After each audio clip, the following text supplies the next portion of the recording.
My name is Alara V. The night my family finally pushed me past the point of no return. It started with a single sentence delivered by my mother, Helena, in front of everyone like she was announcing the weather. She set her fork down, folded her hands, and said, "If you want to keep living here, Alara, you're going to have to start paying rent." Silence, then laughter. My older brother, Jasper, didn't even look away from his game controller. His girlfriend, Talia, giggled from the kitchen like she was watching a comedy show. And my mother, God help me, smirked as if she had just taught me a life lesson. I should be grateful for dot to them. I wasn't family. I wasn't a daughter or a sister. I was the babysitter, the backup parent, the maid who didn't get paid, the girl who existed to fill in all the gaps in their lives. And I'd played along for years. I cooked meals. I cleaned messes I didn't make. I covered school pickups, doctor appointments, grocery runs, bills no one bothered opening. When Jasper and Talia had their twins, I stepped in because they were drowning.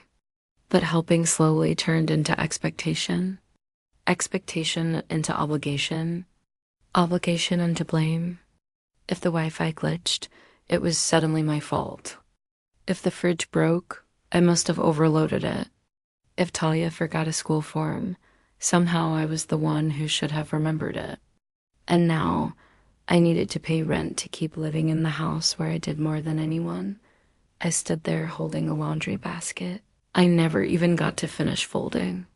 For the first time in years, I didn't defend myself, didn't explain, didn't list all the things I'd done for them.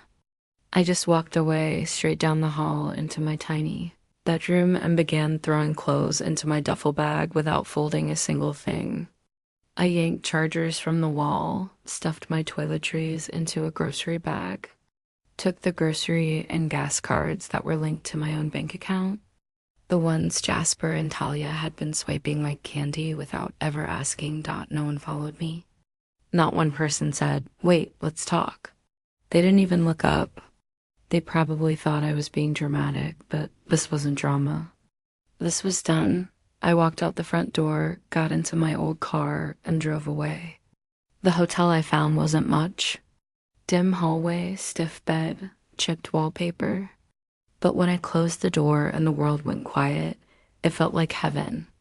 No screaming, no Lara, where are my socks? No kids banging on the door asking for snacks, no slammed cupboards, no guilt, just silence. I lay down and felt something unfamiliar spreading through my chest. Relief, freedom, peace. By morning, my phone was a war zone. "Helena, where did you go?" "Come home." "Jasper, you serious?" "We need you today." "Talia, we have plans tonight. You need to be here with the twins." My sister Myra sent me a paragraph-long guilt trip about family obligation. I ignored them all. I ordered breakfast to the room and let myself breathe for the first time in 2 years. 5 days later, I found a tiny weekly rental with a kitchenette. Just enough room for me and me alone. No toys on the floor, no half-drunk juice boxes, no sticky counters, no yelling. I made a grilled cheese and ate it hot, something unheard of in my previous house. I was halfway through it when my phone buzzed again. It was Jasper.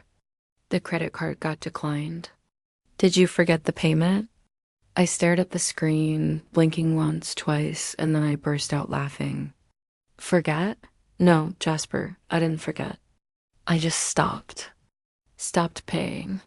Stopped being their safety net. Stopped being the invisible backbone of that entire house. The credit card declining told me everything I needed to know. They had no idea how much I'd been holding together. No idea what they depended on. No idea what was about to fall apart without me. And this was only the beginning. I didn't reply to Jasper's message. Not the first one, not the next 5. I sat on the edge of my own bed, in my own space, and watched the group chat unravel like a slow-motion disaster. "Helena, why is the electricity bill past due?" "Jasper, internet's down." Did you pay it?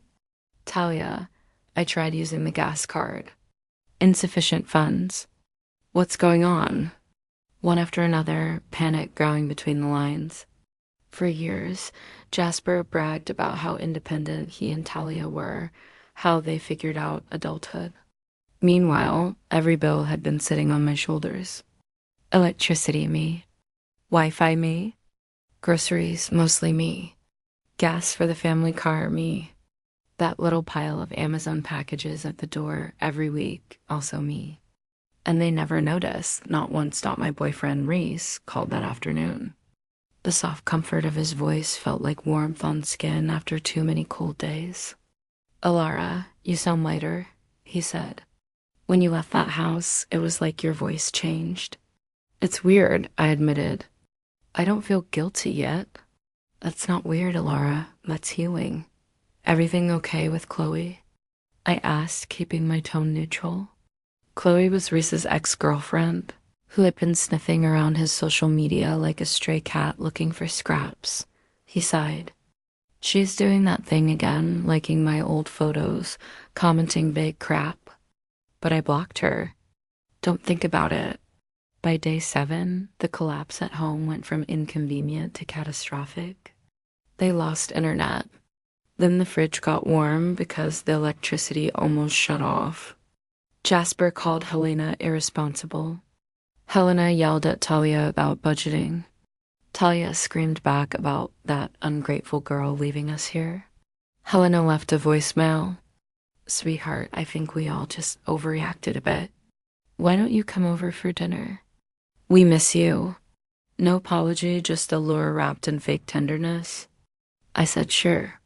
Not for reconciliation, but to see how bad things had gotten.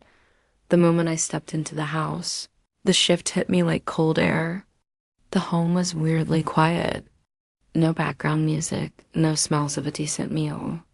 The lighting felt dimmer. Talia opened the door with a smile too tight to be real. Jasper hovered behind her, pale and jittery.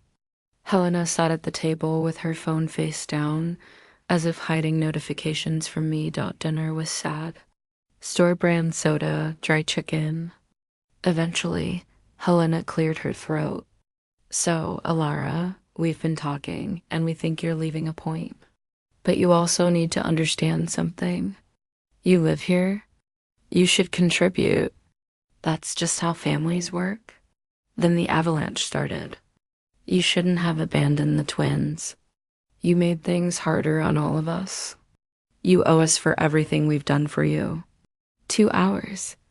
2 hours of them painting themselves as victims. I didn't argue. I didn't defend myself. I just nodded, excused myself to the bathroom, and left them a disaster they wouldn't forget. I clogged the drain and turned a faucet just enough to drip and annoy. 40 minutes later, the messages started. Jasper, are you serious?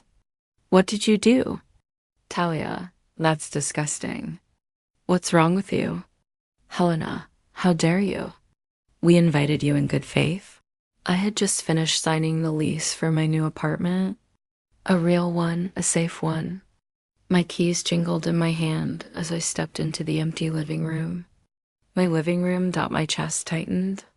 Not from fear, from pride. I opened my laptop and saw the subject line.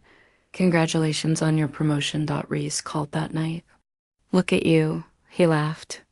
First place, first step toward a real life. He grew quiet for a moment. You know, my ex messaged me today, Chloe. Something like, hope Alara knows what she's getting into. I froze. Chloe fed off chaos like it was sugar. I curled up in bed that night and scrolled through my family's group chat. They were unraveling faster now. Then a new message popped up.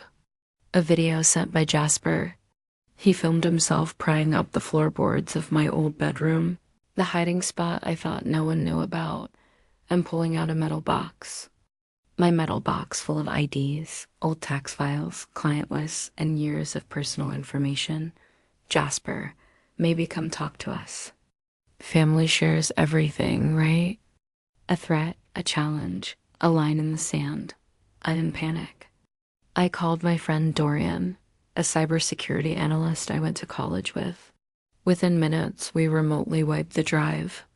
Every file, every document, every scrap of sensitive data gone, turned into digital dust. The next morning, a cascade of new notifications woke me. Failed login attempts. Multiple IP addresses flagged. Every attempt came from my family's address. Jasper had tried accessing my email, my cloud storage, my work login. My company emailed me. Our security team has blocked the IP. We are prepared to offer legal assistance if needed. I finally had support. Then Talia made a public, messy Facebook post. Her face red and blotchy as she cried into the camera, "Please pray for our family. My sister-in-law abandoned us. She left us with nothing. For 2 hours, people turned me into a villain. Then my coworkers, my friends, all of them flooded the comments with receipts, screenshots of Venmo payments, proof that I'd been paying bills, photos of grocery carts. The tide turned instantly. This isn't abandonment. This is escape." Talia deleted the post, but the damage was done. She tried to expose me.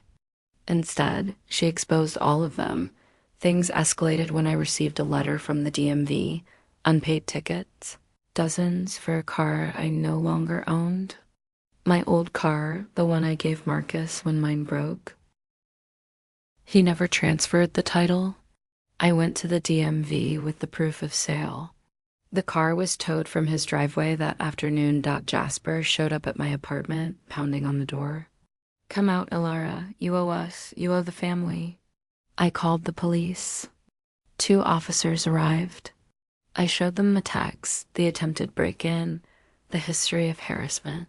I deleted Helena's tearful voicemail and blocked her permanently.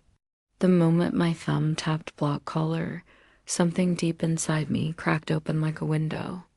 I felt sunlight again, real sunlight. 2 weeks passed. 2 glorious, silent, peaceful weeks. My family's world was falling apart like wet cardboard. They weren't grieving my absence. They were grieving the loss of a servant they didn't realize they depended on. Helena sent a message. "Let's have dinner tonight.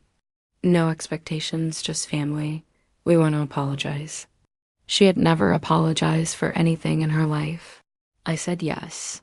When I pulled into the driveway, the house looked staged. The counters were unnaturally shiny.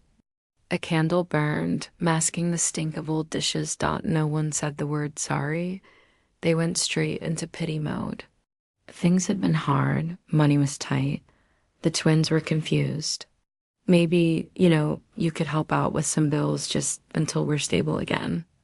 There it was, the pitch. They didn't want reconciliation. They wanted free labor, financial relief. I smiled, nodded, and excused myself to the bathroom. I didn't sabotage anything wildly dramatic this time, just small things. Little pieces of slow decay. I walked out, thanked them for dinner, and left. 40 minutes later, the messages started. "Helena, how dare you?" Meanwhile, my life began blooming. New furniture, new routines, late night walks, quiet mornings, pottery classes. Weekend trips with Reese, a freedom I had never known. The weight of obligation had finally slipped off my shoulders, and I could breathe. The story wasn't over because in the shadows, Chloe was watching. "Just want you to know people aren't always who you think they are," she wrote from a new account. I could suddenly see the pattern across my entire life. People who want control always come disguised as people who care. My mother, Jasper, Talia, and now Chloe. I simply hit delete, then block. I am 25 years old, debt-free, living in a place I love with someone who respects me and a future that finally feels like mine. They called me the babysitter, the helper, the background girl. But the truth is simple. I wasn't the babysitter. I was the backbone. And when I walked away, their entire structure collapsed exactly the way it needed to.